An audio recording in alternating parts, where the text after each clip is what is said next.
Dear students, आज के अपनी क्लास 8th क्लास की वर्कशीट 4 होगी। 3 तक की वर्कशीट हमने पिछली वीडियो में कर ली थी। आज हम करते हैं वर्कशीट 4th। वर्कशीट 4 में क्या है, the learner can understood opposite word. हमें क्या करने हैं, यहाँ हमें सिर्फ अपोजिट वर्ड बताने हैं। देखना, पहला क्या है, पुश। पुश का इसने दे रखा है पुल। नेक्स्ट जो वर्ड है वो है ब्लैक। ब्लैक का क्या लिखना है आपको, वाइट। ब्लैक होता है काला, वाइट सफ़ेद। ट्रू, ट्रू क्या होता है, ट्रू होता है सत्य, तो ट्रू का फॉल्स। राइट, राइट में आपके दो अपोजिट वर्ड आएंगे। पहला तो राइट होता है रोंग, सही का गलत, और सेकंड जो वर्ड होगा वो होगा राइट का लेफ्ट, दायां और बायां। फार, फार का नियर, फार दूर, नियर नज़दीक। जो अगला वर्ड है वो है गुड। गुड का होगा बैड, गुड अच्छा, बैड बुरा। ओल्ड का न्यू, अगर पुराने के अर्थ में आता है ओल्ड तो न्यू। अगर उम्र के हिसाब से आता है तो ओल्ड होता है बूढ़ा और यंग होता है जवान। तो आपको दोनों ही ध्यान रखने हैं। अगर ओल्ड पुराना के अर्थ में होता है तो है नया, और ओल्ड बूढ़े के अर्थ में होता है तो है यंग। न्यू, न्यू का ओल्ड, नया का पुराना। इन का आउट, ईस्ट का वेस्ट। हैप्पी, हैप्पी क्या होता है खुशी। सैड उदास। नेक्स्ट जो वर्ड है वो है लव। लव का लव होता है प्यार। हेट नफरत या घृणा। नाइट का डे, लेफ्ट का राइट, एम्प्टी का फुल। नेक्स्ट जो वर्ड है वो लाइक।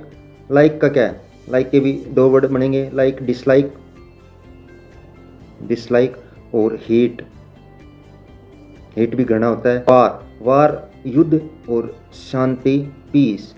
एनिमी, एनिमी होते हैं दुश्मन। फ्रेंड मित्र। जेंटल, जेंटल का रफ। और लास्ट वर्ड है लाइट। लाइट का होगा डार्क। लाइट होता है हल्का। लाइट क्या होता है, हल्का। अगर रंग में देखें तो डार्क होगा गहरा, और वैसे देखें तो होगा हैवी। वजन में अगर देखते हैं तो होगा हैवी भारी। ठीक, हल्का रंग में देखेंगे हल्का तो होगा डार्क गहरा, और अगर वजन में देखेंगे अपन तो बनेगा ये भारी। इस तरह से हम जो भी वर्ड दिए गए थे उनके हमें सिर्फ अपोजिट वर्ड बताने थे, जो हमने लिख लिए हैं। देखते हैं अब next worksheet, worksheet number 5। Worksheet 5 क्या कहती है, the students will be able to find out the subject in the sentence. हमें क्या निकालना है, सब्जेक्ट निकालना है। जितने भी जो सेंटेंस दिए गए हैं उनके सिर्फ सब्जेक्ट बताने हमें, कि इस दिए गए सेंटेंस में सब्जेक्ट कौन सा है।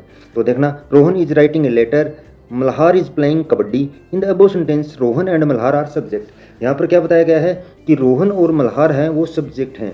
तो सब्जेक्ट की जो डेफिनेशन होती है वो मैं आपको बता देता हूँ कि सब्जेक्ट किसे कहते हैं।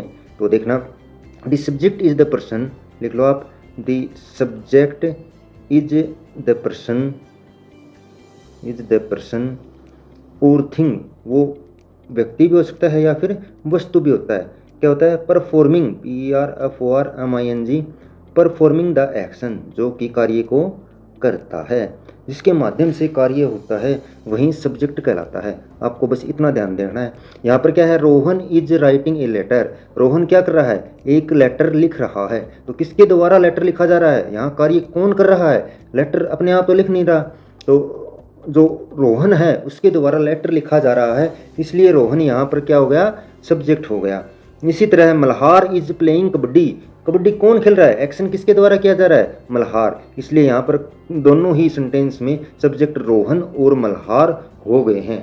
हिंट्स क्या दे रखा है, subject is a part of sentence that contains the person और थिंग परफॉर्मिंग द एक्शन, और वर्ब ए सब्जेक्ट में बी ए नाउन और प्रोनाउन। यहाँ पर बता भी दिया गया है कि नाउन और प्रोनाउन दोनों ही शब्द सब्जेक्ट के रूप में इस्तेमाल किए जा सकते हैं। अब यहाँ पर सेंटेंस देखते हैं, अपने को क्या है, अंडरलाइन करना है। सिर्फ जितने भी सब्जेक्ट दिए गए हैं उनको अंडरलाइन करते हैं। फर्स्ट में देखना, मीनू कोम्स हर हेयर। तो फर्स्ट में हो गया मीहू, सेकंड में आई, थर्ड में अन्नू, फोर्थ में दे, फिफ्थ में वी, सिक्स्थ में नानू और सेवन्थ में ही, एट्थ में एक कोबर 8th में क्या आएगा, ए कोबर।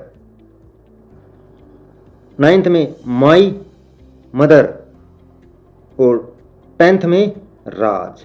देखना माई अकेला नहीं है, मेरी नहीं है, मेरी क्या है, माता। यहाँ पर आपको ध्यान रखना है माई मदर और यहाँ क्या है, ए कोबलर। बिल्कुल इजी थे। देखना सिर्फ हमें वही करना था जिसके द्वारा कार्य किया जा रहा है। जिसके द्वारा कार्य किया जा रहा है वो क्या है, अपना सब्जेक्ट, और सब्जेक्ट को अंडरलाइन करना था। हमने इन सभी सब्जेक्ट को अंडरलाइन कर लिया है। चलिए क्वेश्चन नंबर 2 देखते हैं। सेकंड में क्या दे रखा है, fill in the blanks with the subject in the following sentence. इसमें भी हमें सब्जेक्ट को ही भरना है। देखते हैं जो फर्स्ट ब्लैंक्स है वो दे रखा है सेंटेंस में, Khalistan are an intelligent boy.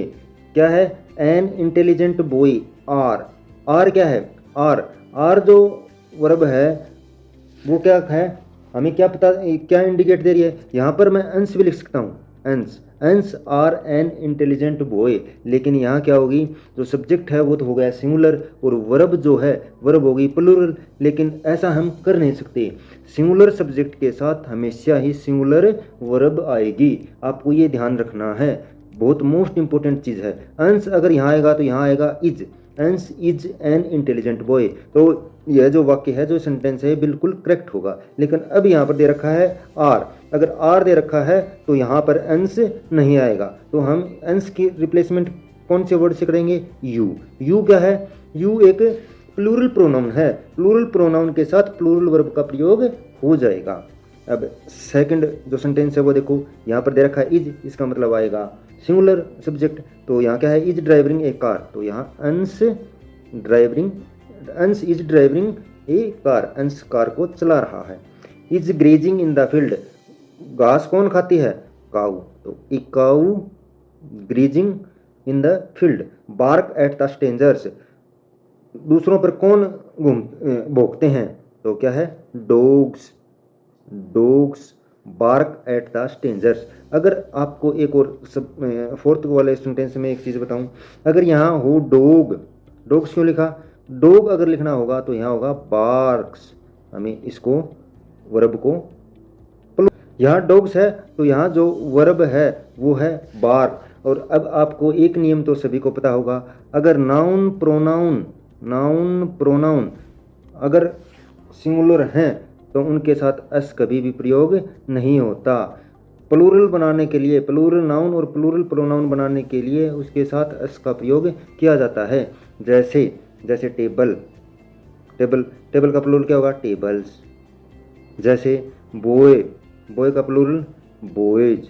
जैसे गर्ल का प्लूरल गर्ल्स। इस तरह जितने भी नाउन प्रोनाउन हैं उनके साथ एस जोड़कर हम उनको प्लूरल बना सकते हैं। नाउन और प्रोनाउन के साथ एस जोड़कर उसको प्लूरल बनाया जा सकता है। जबकि वर्ब के साथ एस लगाकर, अगर हम वर्ब के साथ एस लगा देते हैं तो वर्ब क्या बन जाती है, सिंगुलर। आपको ये याद रखना है, वर्ब के साथ एस लगा तो वर्ब सिंगुलर, वर्ब के साथ एस नहीं लगने पर वर्ब प्लूरल। जैसे बार्क क्या है, बार्क है प्लूरल वर्ब, और यहाँ प्लूरल क्या है, डॉग्स क्या है प्लूरल। अगर यहाँ डॉग आता तो यहाँ आता बार्क्स। नेक्स्ट जो सेंटेंस है वो देखना, फिफ्थ का, have done my work myself. तो I have done my work myself. इस तरह से आज का जो सेशन है वो हम समाप्त करते हैं। हमने आज 2 वर्कशीट कंप्लीट कर ली है। नेक्स्ट सेशन में नेक्स्ट वर्कशीट करते हैं। धन्यवाद।